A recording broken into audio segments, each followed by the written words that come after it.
So the piece I want to just give a high-level overview is a project I've been doing with some of my colleagues who are listed here. Emile Mofidi, who's actually here. He's one of the ambassadors with the bands.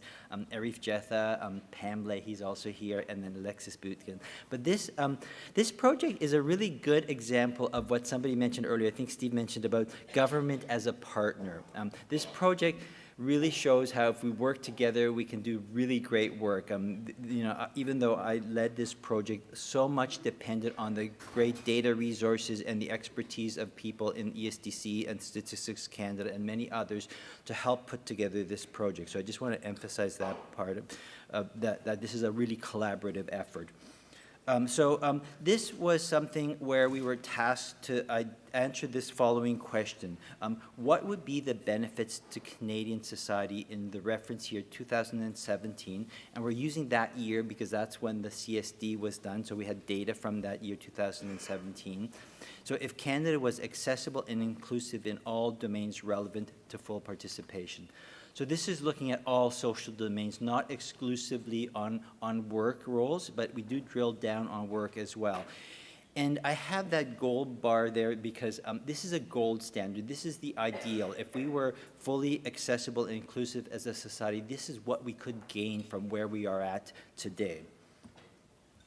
So we drilled down, doing something what we described as a bottom-up approach where we had very detailed micro-level data to build up the experiences of individuals in Canadian society and aggregate it up across all of Canada in these 14 domains. So we were looking at healthcare expenses, out-of-pocket expenses, output and productivity issues, quality of life and social role engagement, life expectancy, informal caregiving, children with disabilities, human rights, transportation, tourism, general productivity, administration of social safety net programs, pensions, and then looking at what we described as a market multiplier effect, to all those spillover effects to the broader market because people have higher incomes and have more consumption ability because they're not in poverty.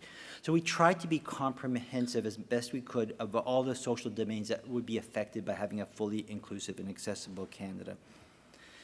And this is just our conceptual model. You probably won't see the details here, but there's those 14 honeycombs of different domains that I've just listed, and that overarching research question of what would be the benefits to Canadian society if we were fully inclusive and accessible. So this is the findings at a high level, and I'll just highlight the key ones. So the total benefits we estimated for the calendar year 2017 was $338 billion. And that's just 1 year's of benefits, and that's 17.6% of GDP. The labor market component on its own was $62.2 billion. So that's 3.2% of GDP. So a huge potential that is not being tapped into because we're not fully accessible and inclusive today, but that a potential that we could reach out to and move towards as a gold standard target where we'd like to be ideally. I'll just detail some of the other items here. So as you see in the top line here, we have the total benefits, lower healthcare expenses at about $20 billion. The productivity component is $62 billion. Quality of life and social role engagement at $132 billion.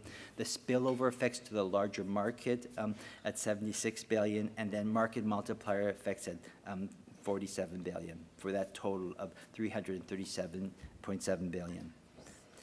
And then this is just my last slide because I was giving them my minute warning. The other important point we wanted to get at was this is not going to be a cost to government necessarily because the spillover effects result in lots of tax revenue, higher labor market earnings result in higher tax revenue. So we try to identify how much revenue the government would get from this expansion of markets essentially. So as you can see here, we have both federal level expansion of revenue and provincial level expansion of revenue through various tax venues. So tax revenue from output and productivity impacts was $17 billion for the federal government and $18 billion for provincial and territorial governments. The total sum of all these tax revenues at the federal level is about $30 billion and about $33 billion for the provincial governments. So quite a large windfall for government that can then be used for various program and service provision opportunities that would help realize some of these benefits of being fully inclusive and accessible.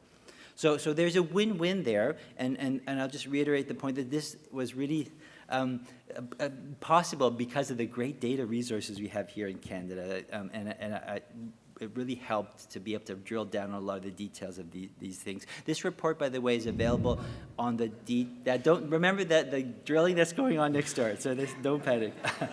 The report is quite extensive, is available on the DWC website, which is also a page within our CRWDP website if people want more details about it. So thank you.